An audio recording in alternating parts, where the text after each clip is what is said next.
ہمارا فرض بنتا ہے کہ اس مشکل دور میں جتنا ہم لوگوں کی مدد کر سکیں ہم کریں. اس بار بارشوں نے حد سے زیادہ جموں کشمیر میں ہمارا نقصان کیا ہے، کہیں سیلاب کی وجہ سے اور کہیں اس طرح پسیوں کی وجہ سے. شاید ہی کوئی ضلع ہے جموں کشمیر کا جہاں پہ بارش کی وجہ سے نقصان نہ ہوا ہو.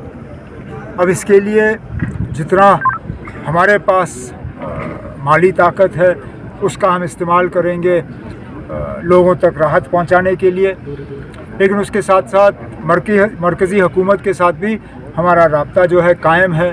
انہوں نے بھی پچھلے دنوں اپنی ایک ٹیم تعینات کی تھی. اس ٹیم نے جموں کشمیر میں آ کے کچھ علاقوں کا دورہ کیا. ان کے سامنے بھی ہم اپنی جو ڈیمانڈز جو ہیں، ہم اپنی مانگ جو ہیں ان کے سامنے رکھیں گے اور امید کریں گے کہ ایک اچھا خاصا پیکیج جموں کشمیر کو حاصل ہوگا جس طرح پنجاب، ہماچل اور اترانچل کو ملا ہے. زمین کھسک گئی ہے یا کھسک رہی ہے وہاں تو آپ لوگوں کو بسا نہیں سکتے ہو. میں نے دونوں جگہ کہا ہوا ہے کہ ہمیں ان لوگوں کو نئے سرے سے بسانا ہوگا، نئے سرے سے آباد کرنا ہوگا. اب گورنمنٹ کا پہلے سے ہی ایک اسکیم ہے، جن لوگوں کے پاس زمین ہے نہیں انہیں مکان بنانے کے لیے 5 مرلے کی زمین کا جو ہے ایک حصہ سرکاری زمین میں سے دیا جاتا ہے.